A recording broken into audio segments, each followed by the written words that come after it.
Eso nos recuerda dos santos del día. En primer lugar, a San Felipe Neri. San Felipe Neri nació en Florencia, Italia, en el año 1515. Su padre se llamaba Francisco Neri. Desde pequeño demostraba tal alegría y tan grande bondad que la gente lo llamaba Felipín el Bueno. En su juventud dejó fama de amabilidad y alegría entre sus compañeros y amigos. Habiendo quedado huérfano de madre, lo envió su padre a casa de un tío muy rico, el cual planeaba dejarlo heredero de todos sus bienes. Pero allá Felipe se dio cuenta de que las riquezas le podían impedir dedicarse a Dios. Y un día tuvo lo que él llamó su primera conversión. Consistió en que se alejó de la casa del riquísimo tío y se fue para Roma, llevando únicamente la ropa que llevaba puesta. En adelante quería confiar solamente en Dios y no en riquezas o en familiares pudientes. Al llegar a Roma se hospedó en casa de un paisano suyo de Florencia, el cual le cedió una piecita debajo de una escalera y se comprometió a ofrecerle una comida al día si él les daba clase a sus hijos. La habitación de Felipe no tenía sino una cama y una sencilla mesa. Su alimentación consistía en una sola comida al día, un pan, un vaso de agua y unas aceitunas. El propietario de la casa declaraba que desde que Felipe les daba clase a sus hijos, estos se comportaban como ángeles. Los 2 primeros años Felipe se ocupaba casi únicamente de leer, de rezar, de hacer penitencia y de meditar. Pero otros 3 años estuvo haciendo estudios de filosofía y también de teología. Pero luego, por inspiración de Dios, se dedicó por completo a enseñar catecismo a las gentes pobres. Roma estaba en un estado de ignorancia religiosa espantoso, y la corrupción de costumbres era impresionante. Durante 40 años Felipe será el mejor catequista de Roma y logrará transformar la ciudad. Felipe había recibido de Dios el don de la alegría y el don de la amabilidad. Como era tan simpático en su modo de tratar a la gente, fácilmente se hacía amigo de obreros, de empleados, de vendedores, de niños de la calle. Empezaba a hablarles del alma, de Dios y de la salvación. Una de sus preguntas más frecuentes era esta: «Amigo, ¿y cuándo vamos a empezar a volvernos mejores?». Y si la persona se mostraba buena voluntad, le explicaba los modos más fáciles para llegar a ser más piadosos y para comenzar a portarse como Dios quiere. A aquellas personas que le demostraban mayores deseos de progresar en santidad, las llevaba de vez en cuando a atender enfermos en los hospitales de caridad, que en ese tiempo eran pobrísimos y muy abandonados y necesitados de todo. Otra de sus prácticas era llevar a las personas que deseaban empezar una vida nueva a visitar en devota procesión los 7 templos principales de Roma y en cada uno dedicarse un buen rato a orar y a meditar. Y así, con la caridad para los pobres y con la oración, lograba transformar a muchísima gente. Desde la mañana hasta el anochecer estaba enseñando catecismo a los niños, visitando y atendiendo enfermos en los hospitales, llevando grupos de gentes a las iglesias a rezar y meditar. Pero al anochecer se retiraba a algún lugar solitario a orar y a meditar en lo que Dios ha hecho por nosotros. Muchas veces pasó la noche entera rezando. Le encantaba irse a rezar en las puertas de los templos o en las catacumbas o grandes cuevas subterráneas de Roma, donde están encerrados los antiguos mártires. Lo que más pedía Felipe al cielo era que se le concediera un gran amor hacia Dios. Y la vigilia de la fiesta de Pentecostés, estando aquella noche rezando con gran fe, pidiendo a Dios el poder amarlo con todo su corazón, este se creció y se le saltaron 2 costillas. Felipe, entusiasmado y casi muerto de la emoción, exclamaba: «Basta, Señor, basta, que me vas a matar de tanta alegría». En adelante nuestro santo experimentaba tan grandes accesos de amor a Dios que todo su cuerpo se estremecía y en pleno invierno tenía que abrir su camisa y descubrirse el pecho para mitigar un poco el fuego del amor que sentía hacia nuestro Señor. Cuando lo fueron a enterrar notaron que tenía 2 costillas saltadas y que éstas se habían arqueado para darle puesto a su corazón, que se había ensanchado notablemente. En 1458 fundó con los más fervorosos de sus seguidores, una cofradía o hermandad para socorrer a los pobres y para dedicarse a orar y meditar. Con ellos fundó un gran hospital llamado de la Santísima Trinidad y los Peregrinos, y allá, durante el año del jubileo en 1757, atendieron a 145.000 peregrinos. Con las gentes que lo seguía fue propagando por toda Roma la costumbre de las 40 horas, que consistía en colocar en el altar principal de cada templo la Santa Hostia, bien visible, y dedicarse durante 40 horas a adorar a Cristo sacramentado, turnándose las personas devotas en esta adoración.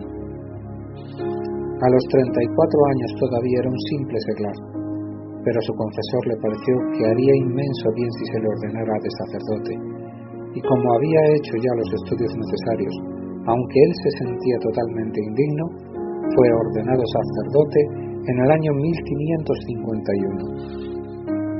Y apareció entonces en Felipe otro carisma o otro regalo generoso de Dios, su gran don para saber confesar muy bien. Ahora pasaba horas y horas en el confesionario y sus penitentes de todas las clases sociales cambiaban como si fuese un milagro. Leían las conciencias los pecados más ocultos y obtenía impresionantes conversiones. Con grupos de personas que se habían confesado con él, iba a las iglesias en procesión a orar, como penitencia por los pecados y a escuchar predicaciones. Así, la conversión era aún más completa. San Felipe quería irse de misionero a Asia, pero su director espiritual le dijo que debía dedicarse a misionar en Roma. Entonces, se reunió con un grupo de sacerdotes y formó una asociación llamada El Oratorio, porque hacían sonar una campana para llamar a las gentes a que llegaran a orar. El santo les redactó a sus sacerdotes un sencillo reglamento, y así nació la comunidad religiosa llamada de Padres Oratorianos o Filipenses. Esta congregación fue aprobada por el Papa en el año 1575 y ayudada nada más y nada menos que por San Carlos Borromeo. San Felipe tuvo siempre el don de la alegría. Donde quiera que él llegaba se formaba un ambiente de fiesta y de buen humor. A veces, para ocultar sus dones y cualidades sobrenaturales que había recibido del cielo, se hacía el medio payaso y hasta exageraba un poco sus chistes y chanzas. Las gentes se reían de buena gana, y aunque a algunos muy seriotes les parecía que él debía ser un poco más serio, el santo lograba así que no lo tuvieran en fama por ser un gran santo, aunque sí lo era en verdad. En su casa de Roma reunía centenares de niños desamparados para educarlos y volverlos buenos cristianos.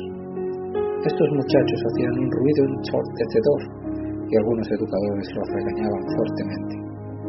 Felipe les decía: haced el ruido que queráis, que a mí lo único que me interesa es que no ofendáis a nuestro Señor.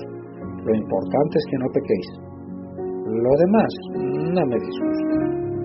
Esta frase la repetía después de un gran imitador suyo que fue San Juan Bosco. Una vez tuvo un ataque fortísimo de vesícula. El médico vino a hacerle un tratamiento, pero de pronto el santo exclamó: por favor, háganse a un lado, que ha venido Nuestra Señora la Virgen María a curarme. Y quedó sanada inmediatamente. A varios enfermos los curó solo con imponerles las manos. A muchos les anunció lo que les iba a suceder en el futuro.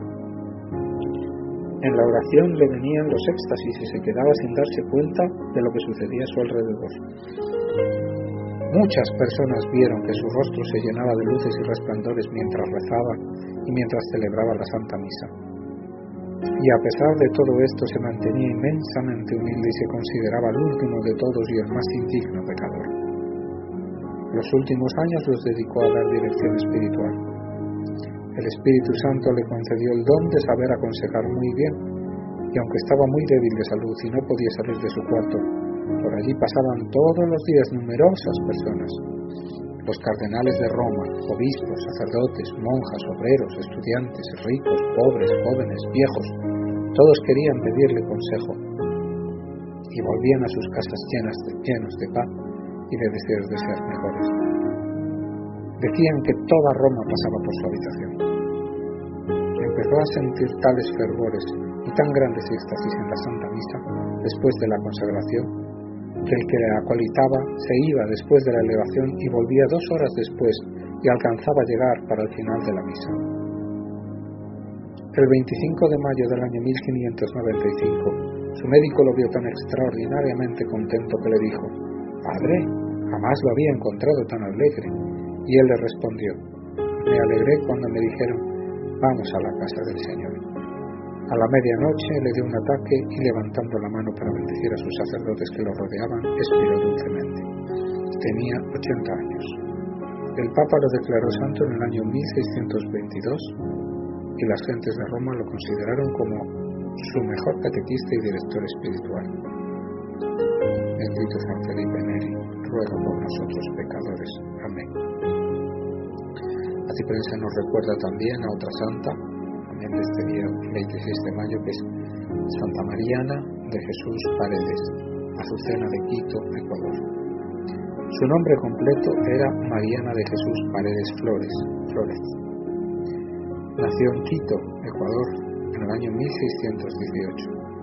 Desde los 4 años quedó huérfana de padre y de madre al cuidado de una hermana mayor y de su cuñado, quienes la quisieran como una hija. Desde muy pequeñita demostró una gran inclinación hacia la piedad y un enorme aprecio por la pureza y por la caridad hacia los pobres.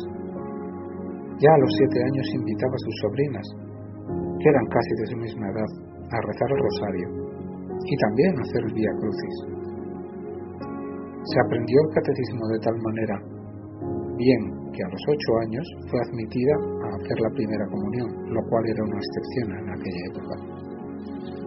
El sacerdote que le hizo el examen de religión se quedó admirado de lo bien que esta niña comprendía las verdades del catecismo.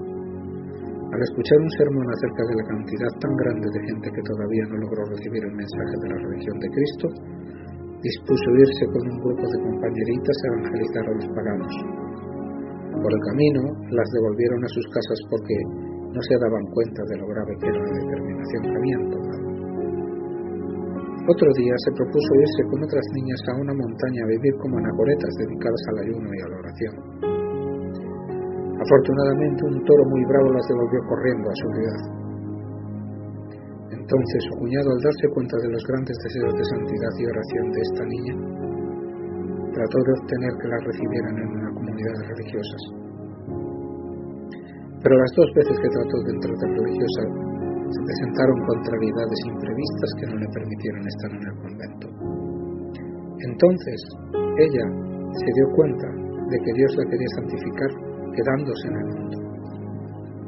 Se construyó en el solar de la casa de su hermana una habitación separada y allí se dedicó a rezar, a meditar y también a hacer penitencia. Había aprendido muy bien la música y tocaba hermosamente la guitarra y también el piano. Había aprendido a coser, a tejer, a bordar, y todo esto le servía para no perder el tiempo en ociosidades. Tenía una armoniosa voz y sentía una gran afición por el canto y cada día se ejercitaba un poco en este arte. Le agradaba mucho entonar cantos religiosos que le ayudaban a meditar y a levantar su corazón hacia Dios.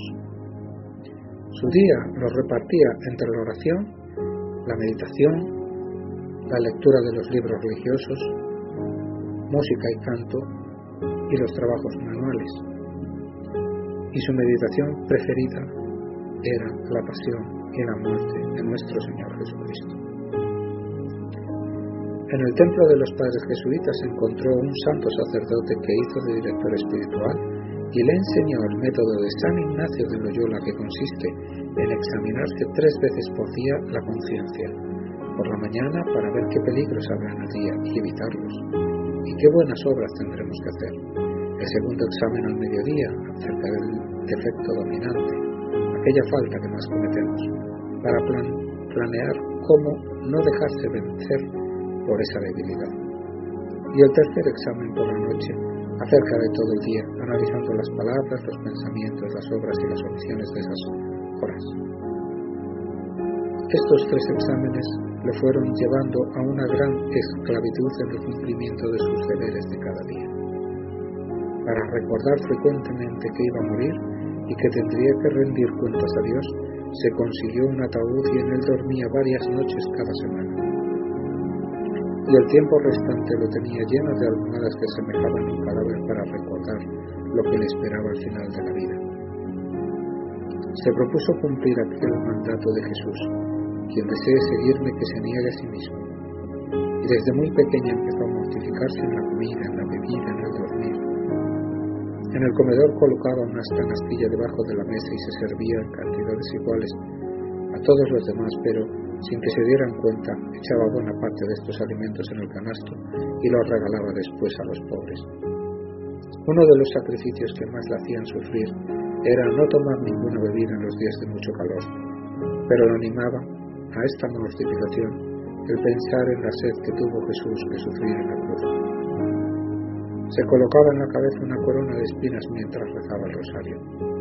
Muchísimos rosarios los rezó con los brazos en cruz. Como sacrificio se propuso no salir de su casa sino al templo, y cuando alguna persona tuviera alguna urgente necesidad de su ayuda. Así que el resto de su vida estuvo recluida. Solamente la veían salir cada mañana a la Santa Misa y volver luego a encerrarse, dedicada a su meditación, a su oración, a las lecturas espirituales, a las mortificaciones, al trabajo y a ofrecer sacrificios por la conversión de los pecadores. Se propuso llenar todos sus días de frecuentes actos de amor a Dios. Cada día rezaba 12 salmos de la Sagrada Biblia y ayunaba frecuentemente. María recibió de Dios el don de consejo, y así sucedía que los consejos que ella daba a las personas les hacían inmenso bien. También le dio a conocer nuestro Señor varios hechos que habían de suceder en el futuro, y así como ella los anunció, así sucedieron, incluyendo la fecha de su muerte, que según anunció sería un viernes 26. Tenía un don especial para poner paz entre los que se peleaban y para lograr que ciertos pecadores dejaran su vida de pecado. A un sacerdote muy sabio pero muy vanidoso le dijo después de un brillantísimo sermón: «Mire, padre, que Dios lo envió a recoger almas para el cielo y no para recoger aplausos de este suelo». Y el padrecito dejó de buscar la estimación al predicar. En una enfermedad le sacaron sangre y la muchacha de servicio echó en una mantera la sangre que le habían sacado a Mariana, y en esta mantera nació una bellísima azucena. Con esa flor la pintan a ella en sus cuadros. Y Azucena de pureza fue esta santa durante toda su vida. Sucedieron en Quito unos terribles terremotos que destruían casas y ocasionaban muchas muertes. Un padre jesuita dijo en un sermón: «Dios mío, yo te ofrezco mi vida para que se acaben los terremotos». Pero Mariana exclamó: «No, Señor, la vida de este sacerdote es necesaria para salvar muchas almas. En cambio yo no soy necesaria. Te ofrezco mi vida para que cesen estos terremotos». La gente se admiró de esto. Y aquella misma mañana de salir del templo ya empezó a sentirse muy enferma, pero desde esa mañana ya no se repitieron los terremotos. Una terrible epidemia estaba causando la muerte de centenares de personas en Quito, y Mariana ofreció su vida y todos sus dolores para que cesase la epidemia. Y desde el día en que hizo este ofrecimiento ya no murió más gente de ese mal allí. Por eso el Congreso de Ecuador le dio en el año 1946 el título de Heroína de la Patria. Acompañada por 3 padres jesuitas, murió santamente el viernes 26 de mayo del año 1645. Desde entonces los quiteños le han tenido una gran admiración. Su entierro fue una inmensa ovación de toda la ciudad. Y los continuos milagros que hizo después de su muerte obtuvieron que el Papa Pío IX la declarara beata y el Papa XII la declarara santa. Bendita Santa María de Jesús Paredes, ruega por nosotros pecadores,